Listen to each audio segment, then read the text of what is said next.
Estamos de volta com o programa Advento e as profecias do livro de Daniel, agora o capítulo 7, que conta a história de um sonho estranho que Daniel teve. Um sonho que deixou ele muito perturbado. Ele sonhou com quatro animais estranhos, começando com o primeiro animal, que era um urso. Um leão que tinha asas de águia. Agora sim, o segundo animal era como um urso. Esse urso tinha ao seu lado 3 costelas e 3 dentes. O terceiro animal era um leopardo com asas de águia. E logo depois ele continuou olhando nas suas visões de noite e viu um quarto animal terrível, espantoso e muito forte, que tinha grandes dentes de ferro. E ele devorava e fazia em pedaços e pisava com os pés os que sobrepujava. Era diferente de todos os animais, isso conta no verso 7.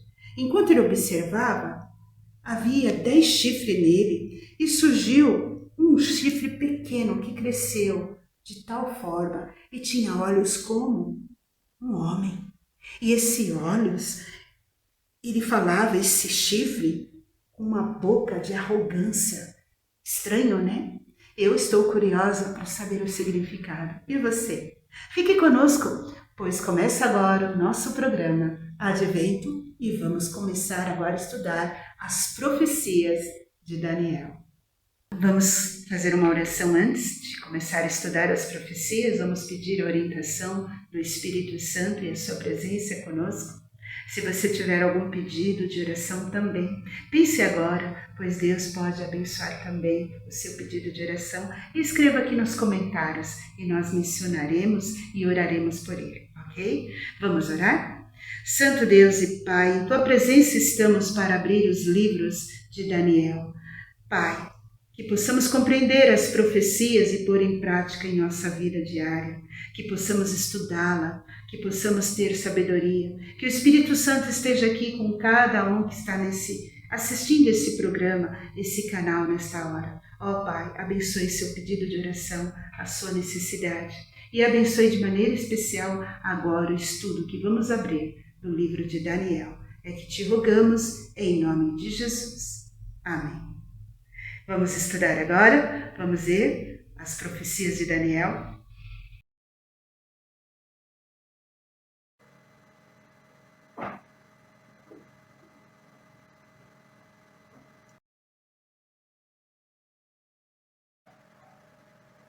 Olá, como que você está? Tudo bem com você? Muito bem, estamos aqui mais uma vez no canal Advento e com a gratidão aos idealizadores desse canal, né? Irmã Roseclaire, que Deus seja louvado aí por esse momento. E hoje estaremos falando sobre Daniel 7. Daniel 7 será uma bênção para você que deseja aprender com objetividade, né? Nós falaremos somente por no máximo 10 minutinhos. Então nós vamos ter aí um momento muito especial falando sobre Daniel 7, a visão dos 4 animais. Empolgante, não é não? Daniel sempre é um livro muito empolgante e que Deus seja louvado nesse dia. Muito bem, para estudarmos sobre os 4 animais de Daniel 7, nós temos que entender que existe uma conexão com Daniel 2. Então devemos voltar um pouquinho para Daniel 2, né, que fala sobre o sonho misterioso de Nabucodonosor. Vamos então viajar no tempo passado e quase chegarmos ao tempo presente através desse estudo. E eu convido você, ok? Vamos lá então. Então o que nós temos? Nós temos Nabucodonosor, o imperador da Babilônia. Ele teve um sonho e ele sonhou com algo estranho para ele, que o atormentou muito. Mas o pior, ele sonhava e quando ele acordou de manhã ele não lembrava que sonho que ele teve. Mas Daniel, através do nosso Deus poderoso, mostrou que o sonho de Nabucodonosor era uma estátua gigantesca que iria representar todos os reinos que seguiriam a partir de Nabucodonosor. Então era uma estátua que tinha um propósito histórico aí. E no próximo slide nós vamos ver uma rocha, né, que seria o reino de Deus, que vem sobre essa estátua.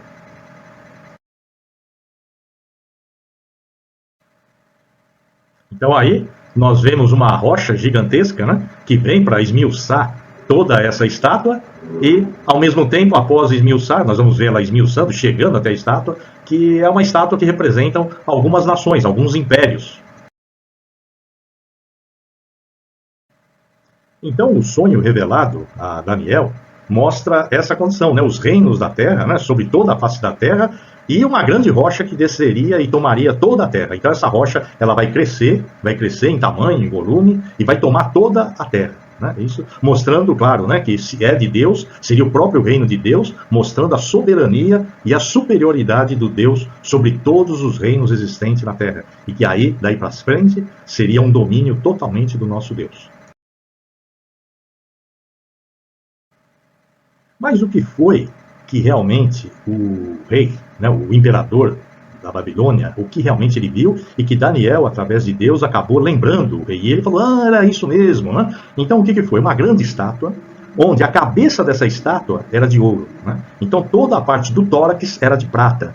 A parte do abdômen e ali o quadril, né, totalmente de bronze. As pernas de ferro e os pés barro misturado com ferro. O que aconteceu? Isso Daniel veio mostrar, através de Deus, claro, de que os tempos iriam ocorrer e outros impérios inferiores a Nabucodonosor, inferiores à cabeça de ouro, inferiores à Babilônia, surgiriam. Porque o maioral de todos realmente era a Babilônia. E na sequência, então, a cabeça representava a própria Babilônia. Isso é o que está no capítulo 2, você pode conferir lá. E depois, o tórax de prata, que representava e representa os medo-persas. E assim por diante. Vamos em frente para o quadril e abdômen. Né? O quadril e o abdômen representam a Grécia, que é a parte onde está em bronze. As pernas de ferro, que mostra força, né? Poder também, mas muita força, seria o poder romano. Então o poder romano ficaria por um longo período dominante. E nós temos também o quê? Os pés da estátua, que era uma mistura de barro com ferro, ou seja, um poder ou poderes que estariam nos pés da estátua, onde nunca se misturariam esses poderes. Nós vamos falar alguma coisa sobre isso. Né? Então o Império Romano, ou seja, começou o topo da estátua, vamos falar ali em Nabucodonosor, em 605 a.C., e depois chegando até o final do poderio romano, militar, então, seria em 476, onde depois surgiriam algumas coisas que a gente vai falar no chifre pequeno, um pouco mais para frente, e nós vamos falar sobre esse poder que vai vir lá nos pés da estátua, que será toda a Europa e assim por diante. Então nós falamos aí do poder de 4 reinos, e depois nós teremos os pés da estátua que serão representados pela Europa. Então, é isso que está mostrando o sonho de Nabucodonosor que ele não entendeu. Muito bem, agora nós vamos entrar no capítulo 7. Capítulo 7, né? O capítulo 7 é onde os animais são descritos nesse capítulo, né? Os 4 animais, e tem uma equivalência com os reinos que nós já mencionamos, né? Seja a Babilônia, os medo-persas, os gregos e o Império Romano. Então, Deus sempre ele mostra o mesmo assunto em vários lugares, né, para nos fortalecer sobre o tema, ou também informar mais detalhes. Né? No caso, os detalhes de Daniel 2, que são mais detalhados, com mais preciosismo, vamos falar assim, em Daniel 7. Bom, vamos lá? Então, vamos lá, os 4 animais. Você se lembra que ainda há pouco eu falei sobre o sonho de Nabucodonosor sobre a estátua? Pois é, e Daniel acabou tendo a visão também através de um sonho, olha ele aí, né? Então a visão não foi lá das melhores, né? O sonho é com 4 animais terríveis, de Daniel 7, né, que vai do verso 3 até o verso 8, e que representariam os mesmos reinos lá de Daniel 2. Olha que bacana. Então, Deus veio fortalecendo lá de Daniel 2, fortalecendo em Daniel 7, mostrando as características, mais assim com um certo preciosismo, né? Mostrando as características de cada reino, e em particular vai ter um detalhe muito especial sobre o 4º animal, o animal terrível, tá bom? Então vamos lá.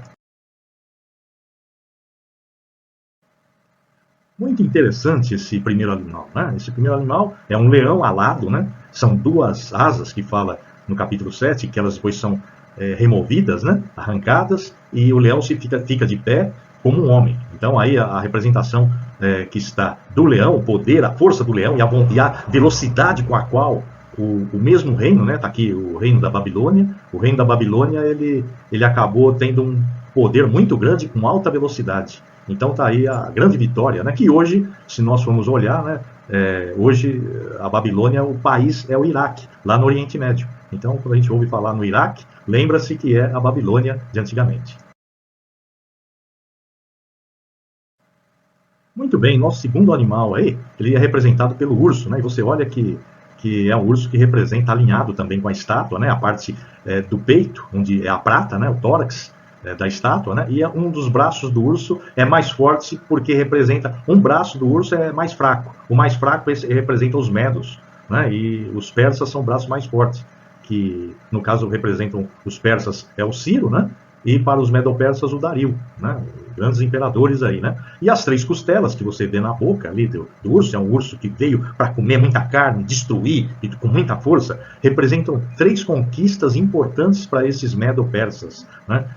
Por isso que carrega uma costela aqui com 3 pontos de ossos, né? 3 costelas. E elas representam o Império da Lídia, um império importante na época, lá na Ásia Menor, né? O Egito e a Babilônia, né? Que a Pérsia hoje é como se você olhasse para o Irã de hoje, né? Então, Pérsia, os medo-persas, os persas, são hoje o Irã, né? E vamos ver que 150 anos antes, Isaías já estava escrevendo lá no capítulo 45, que esse Ciro que nós estamos falando, da Pérsia, e que era um dos persas, né, os imperadores, ele libertaria o povo. Vocês lembram que lá no capítulo 45, verso 1, fala o meu servo Ciro, né? 150 anos de Ciro nascer, aí já estava previsto, né? Já estava profetizada a vinda do libertador do povo de Deus lá da Babilônia, né? Então, porém, nós devemos separar 2 coisas. Afinal, nós temos o imperador Artaxerxes, que assinou um decreto, né, para o povo, para reconstruir, e tem o Ciro. A Bíblia fala que Ciro foi o libertador, isso é verdade. Ciro foi o libertador, porque os dois eram persas, né, eram imperadores persas. Todavia, Ciro, ele libertou o povo desse jugo que estava lá na região da Babilônia. E depois, Artaxerxes, ele veio e consagrou essa libertação, mas também dando subsídio para que esse povo subsistisse lá novamente após a libertação para a reconstrução de Jerusalém. Então, além de tudo, teria subsídio, a própria condições materiais que o Artaxerxes daria. Então, isso foi dado como um decreto. Essa reconstrução de Jerusalém dá o start inicial para a contagem das 2.300 tardes e manhãs, que já é previsto já em Daniel. Né? Então Daniel também fala das 2.300 tardes e manhãs, e o santuário será purificado, que seria purificado em 1844. Então, se você fizer a conta aí de 2.300 anos, que tardes ou dias é a mesma coisa, tardes e manhãs são dias, e você subtrair de 457, que foi a data que foi escrito, foi assinado esse decreto, então nós chegamos a 1844, ok?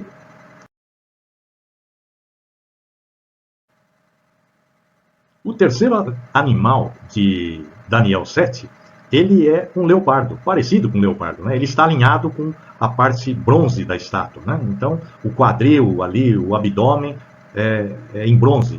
E o leopardo ele vai representar a Grécia, né? Que atinge um ataque, né? O leopardo ele tem uma velocidade de 60 km por hora. Se você vê a velocidade que um leopardo ataca, 60 km por hora. Imagine então esse leopardo que tem 4 asas e 4 cabeças, né? Então, ele foi muito rápido no domínio, é essa a ideia da profecia, ele foi muito rápido no domínio de Alexandre o Grande, né? Mas ele teve uma vida curta, Alexandre o Grande, né? Onde as 4 cabeças e as 4 asas, elas representam os seus generais, né? Então, Alexandre o Grande, ele estava ali embasado, o poderio dele, armamentista, em base de 4 grandes generais, que eram o Cassandro, o Silímaco, o Seleuco e o Ptolomeu, né? Que conquistaram e dividiram para si próprios, né? Muitas áreas geográficas após a morte de Alexandre o grande conquistador.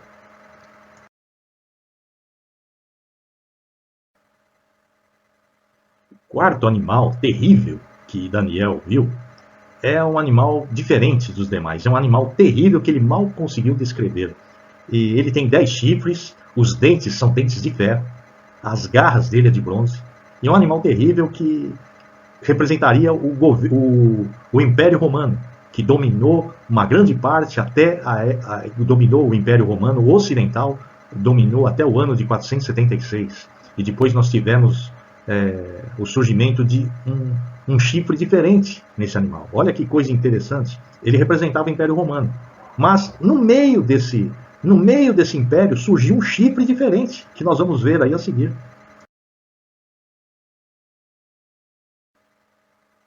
Observe que esse animal terrível, lá no centro da cabeça dele, perto dos chifres, você vê que aparece um chifre com uma cabecinha, uma carinha. Tem uma cara lá. Esse chifre é um chifre menor, mas que falava muita ousadia, muitas palavras orgulhosas. E se você observar, esse chifre, quando nasceu, ele arrancou 3 outros chifres. E nós vamos explicar por que essa cabeça tinha 10 chifres, caíram 3 chifres e surgiu um chifre pequeno. E vou mostrar com detalhes agora para vocês.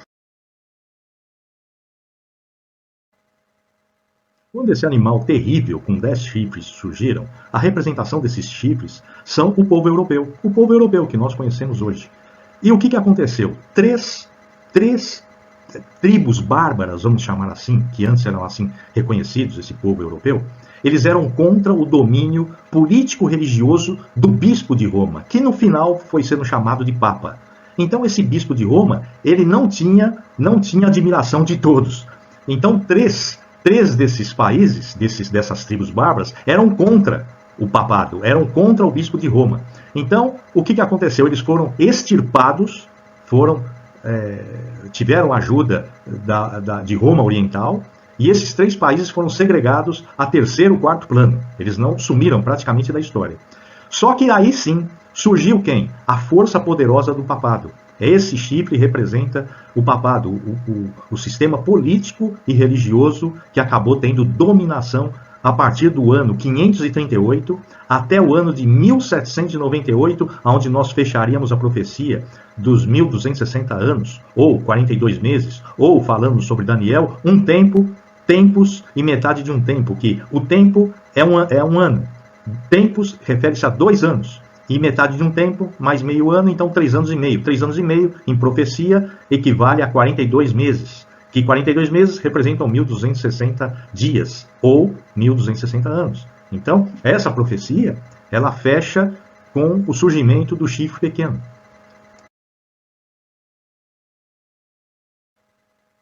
Bom, e para encerrarmos aí, né, Daniel 7, eu deixo essa tabela muito boa, excelente tabela, né, do autor aí, Oscar Pacheco, né?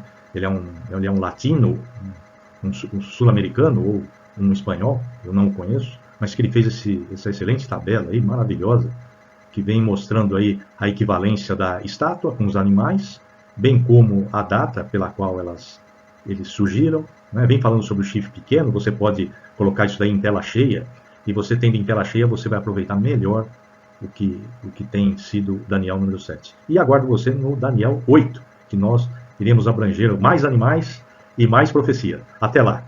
Deus seja louvado por isso. Querido amigo, as profecias de Daniel são atuais. Deus revelou o futuro para o seu servo fiel. E muitas delas já estão em cumprimento. Entra reino, sai reino, e o nosso Deus permanece para sempre, e Ele é fiel.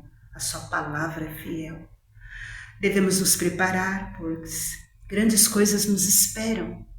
O povo de Deus será provado. Assim como foi no passado, seremos provados. Deus cuidará de nós. Essa arrogância desse chifre pequeno perseguirá o povo de Deus.